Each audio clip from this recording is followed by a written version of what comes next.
Gostaria agora de citar um pensamento de um médico mouro do século XII. Segundo esse médico, uma consulta deveria durar 1 hora. Durante os 10 primeiros minutos, o médico deveria auscultar os órgãos da pessoa, do paciente. Nos 50 minutos restantes, ele deveria sondar a alma da pessoa. Extremamente atual.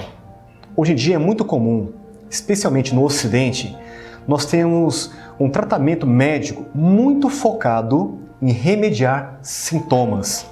Por exemplo, eu posso ir ao médico com uma tosse.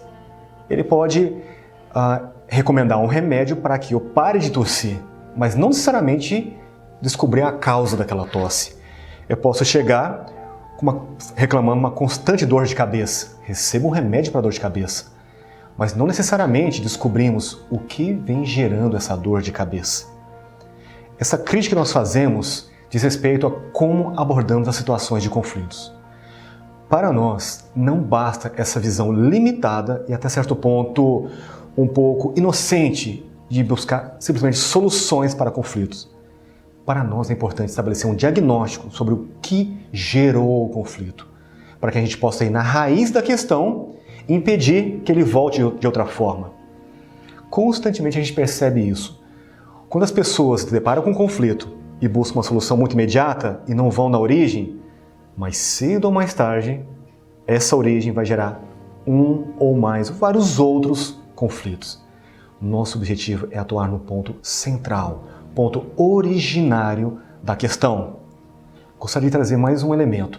Eu tenho citado muitos casos de ordem familiar, porque independentemente do cenário que a gente atua, quer seja dentro de uma empresa, quer seja numa instituição, uma organização, uma escola, a maior parte dos conflitos tem origem direta ou indireta nos elementos familiares.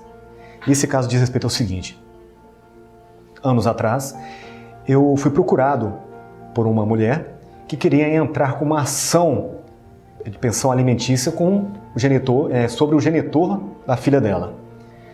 Então ela nos procurou de uma forma muito agressiva, pelo telefone, que queria processá-lo porque ele era um responsável, porque não cuidava da filha, não estava nem aí para essa filha, que não pagava a pensão.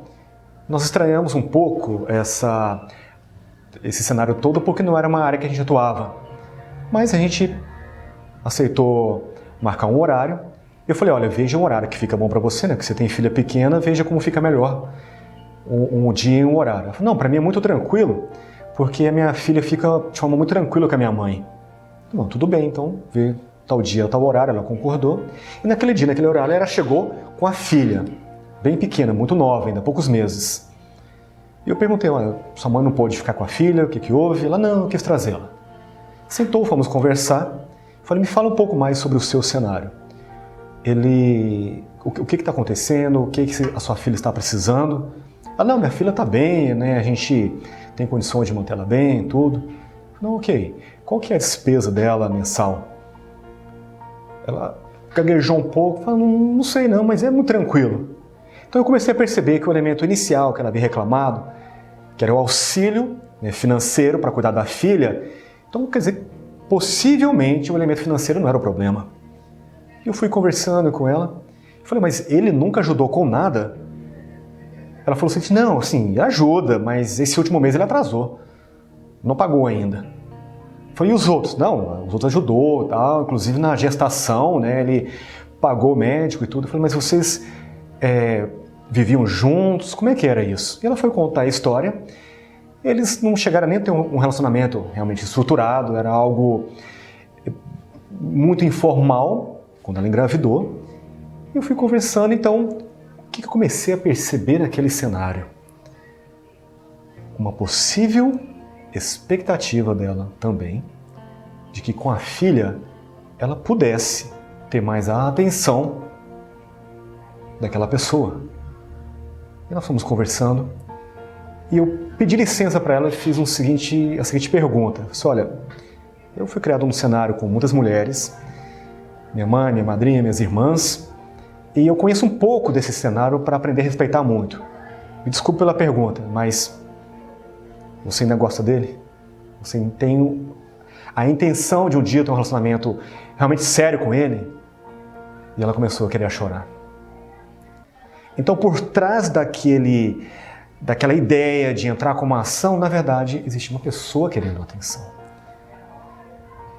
Então, nós fomos conversando um pouco mais sobre isso, e eu disse o seguinte: olha, às vezes, quando nós temos o intuito de despertar a atenção do outro, trazer a atenção do outro para nós, quase sempre, quando a gente busca como referência o elemento emocional, a gente costuma tomar decisões erradas.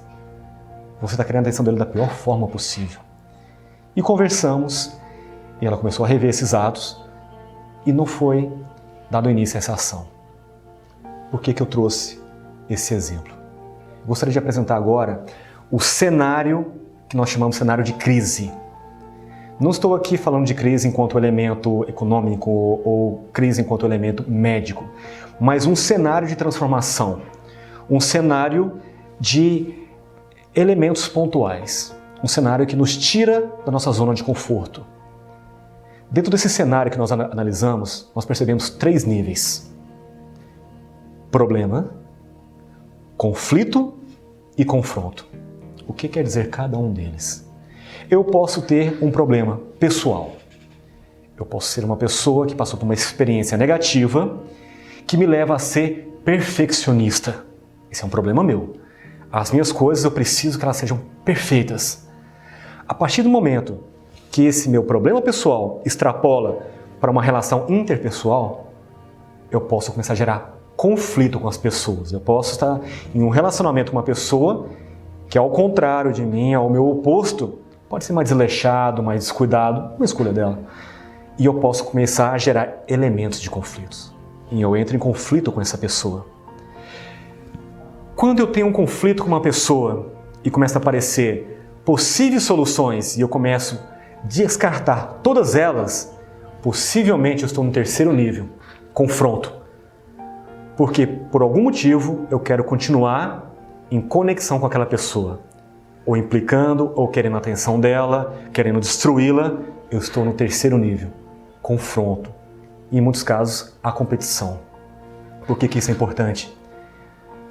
Para essa mulher com essa criança, ela estava manifestando todos esses elementos.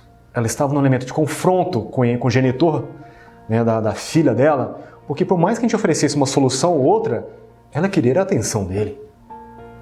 Então ela criava e recriava vários conflitos para manter essa conexão. Isso tudo em virtude de um problema originário. O que ela queria? Ela queria um relacionamento que ele não estava disposto a ter. Ele dava sim atenção para a filha, mas não necessariamente para ela. E ela queria atenção para ela. Então é importante que você entenda isso. Um cenário de crise e os seus níveis. Por quê? O remédio para um conflito não necessariamente cura a origem desse conflito. Da mesma forma que esse mesmo remédio pode não resolver o confronto. É importante sabermos em que nível, que estágio está essa crise para a aplicação certa do remédio certo. Por isso nós chamamos essa abordagem nossa de diagnóstico dos elementos originários do conflito. Assimile bem essa ideia, iremos explicar isso com um pouco mais de detalhe a partir de agora.